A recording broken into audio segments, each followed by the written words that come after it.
Okay, so this is Underoath. This one, I might just be talking to myself and no one else is going to see it. I don't care. Underoath has been around for a very long time. I know just the last time I saw them, they were with A Day to Remember, I want to say. They were one of the bands that were opening for them. And at that time, they had been playing for at least 16 years. So Underoath is not new, not in the slightest. They've been around longer than most bands. They're still going strong. I'm 50-50. I don't love all of their songs. Their older style songs were not something that, they weren't my favorite. A Boy Brushed in Red. I want to say that's the name of the song. Don't quote me. If I said it wrong, fuck you. But that was one of the most well-known songs by them back in the day. And I was a so-so fan. I didn't mind it. Some of the stuff they've developed now are more along the lines of what I don't mind. But I've never been like, yes, I adore Underoath. They're great. They put on a fantastic live show. Hands down, I will say that. Live, fantastic. Do I know their songs? Not really. But I think that, especially now, kind of like how Silverstein has made a comeback from their old Smile in Your Sleep, and how they've continuously built upon their music skills, and they've kept to their core in some ways and they've developed in others. Underoath has done a similar thing where they have a style and they have a dedicated fan base, and they've kept that, but they've also built upon it in a way that makes it more captivating for other audiences. So their most recent stuff has been definitely more akin to what I like to listen to. This is new. This was dropped 3 days ago, something like that. And it's probably going to get copyrighted because I see Revo. But hey, if it doesn't, you'll see this. If it does, you won't. And I'm very curious because I do not know how it's going to turn out. So, without further ado, Underoath. The sky is red.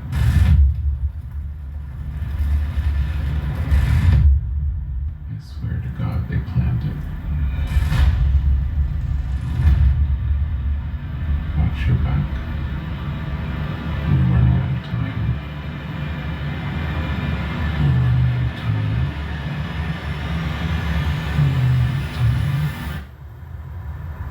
running out of time.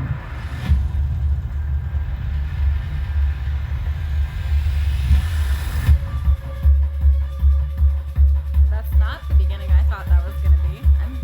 All right.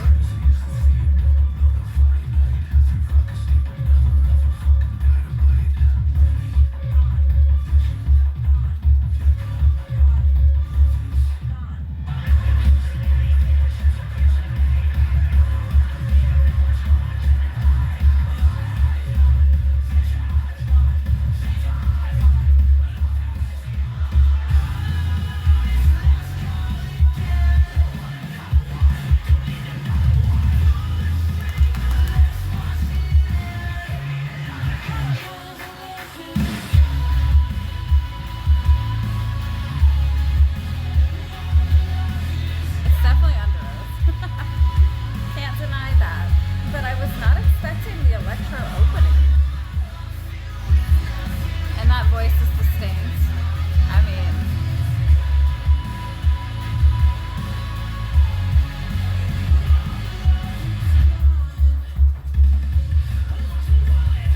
it's catchy so far.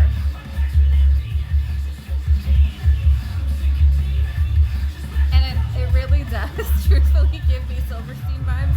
And if they were both to go on tour together, I really feel like that would be an amazing show.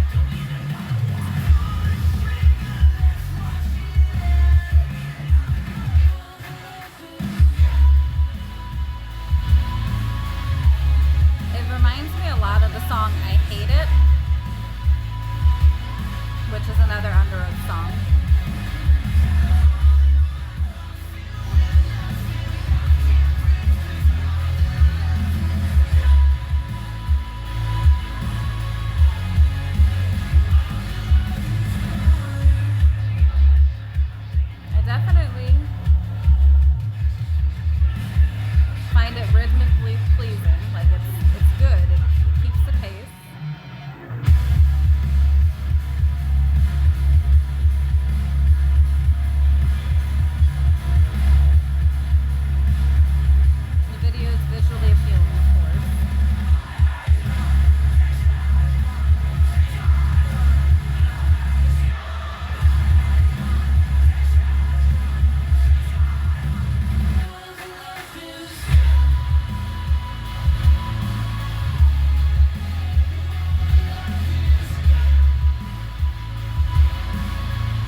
thoughts,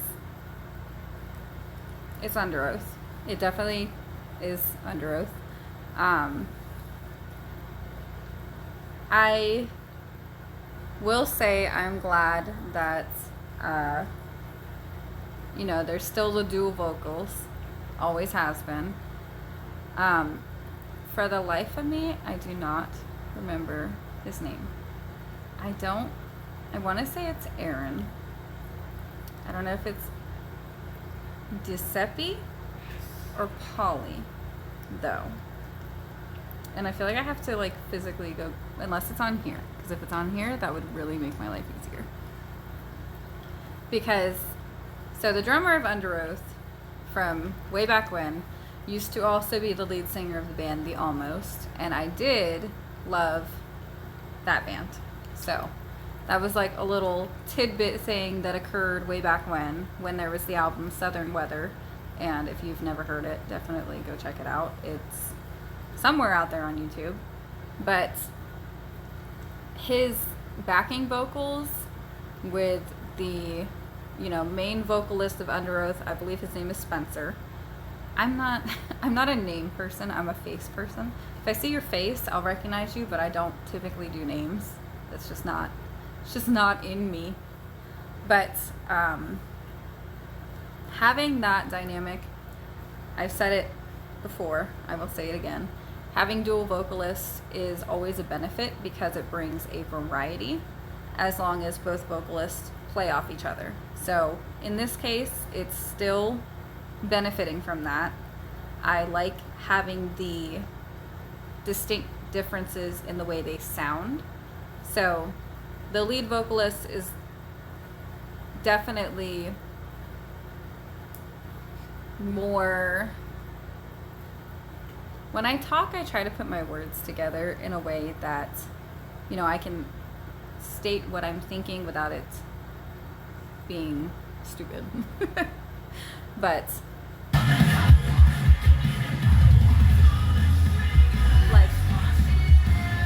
like his is more nasally, and then his is more pristine, but a little grit. So that's kind of how I distinguish them. Like tone-wise, more put together with a little bit of grit, whereas the other one is a little bit nasally and more distinct, where you can pinpoint it in any given song. You can definitely tell when they shift vocals. It's not where they sound exactly the same, or it sounds like just some filler backing vocals. Live, definitely you can tell the difference as well. The song itself, it's catchy. It's good. It's definitely more along the lines of something that I could see, again, being radio friendly.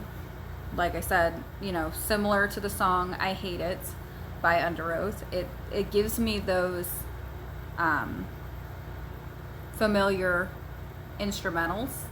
It has that sound to it, but I was very, very taken aback by it starting with this just this upbeat, high BPM I was not expecting this at all, because for some reason the way the build-up was, I felt like it was going to go into something heavier. So for it to start off like that, it really took me aback, but it was not a bad thing. I feel like it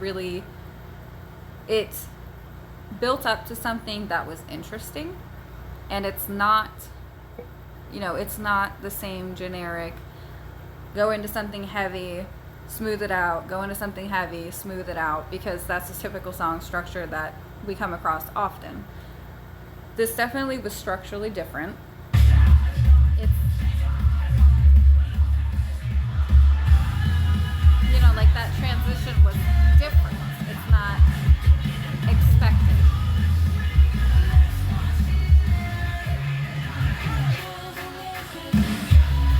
And then just having their different style of really everything. Like, I'm very mixed on this song. Like, it's good and it's catchy. Is it something that I would go out of my way to listen to? Maybe not. Is it something that if it comes on, I would absolutely, just leave it on and continue listening? Yes. It's definitely a well-composed song. It's still up there with some of the songs that Underoath has been putting out recently where it sounds fine. I think that if this is your style, a band that you really enjoy, continue to enjoy them and support them, because they have been doing this for a long time, and their dedication for what they do is something that I find incredibly commendable. Because, I don't even know how many years it's been now, because the last time I've seen A Day to Remember was at least 3 or 4 years ago, I think. So if that was how long they've been playing then, I want to say they're coming up on their 20th, if not have passed their 20th year of being a band for Underoath. So, to me, even if a band is not necessarily my style, I respect what they do, because they go out of their way to really put themselves front and center in front of thousands, hundreds of thousands of people who have the potential to reject them. And that is very terrifying. So to be able to continue to do things that make them happy, they put out these songs because they enjoy it. They don't put it out for, just because. To sit there and compose something, to take your time to put together the instruments, to really mix and meld and create something as a team, as a whole, as a band, that takes time, energy, and effort. And regardless of your opinion on a band or a song, still respect that they have put so much effort into it. So, as a whole, it's good. It's well put together. I fully expect it to be something that would be played on Octane. It's radio friendly. It's something that if it was played live in an opening or as a headliner, people would sing along to it. Is it for me? Maybe not entirely, but I still find it a good song.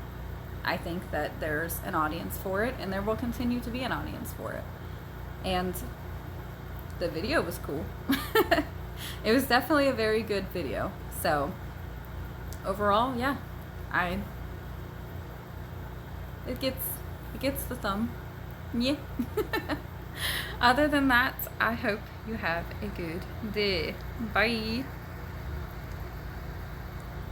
I don't even think I closed it. Stupid.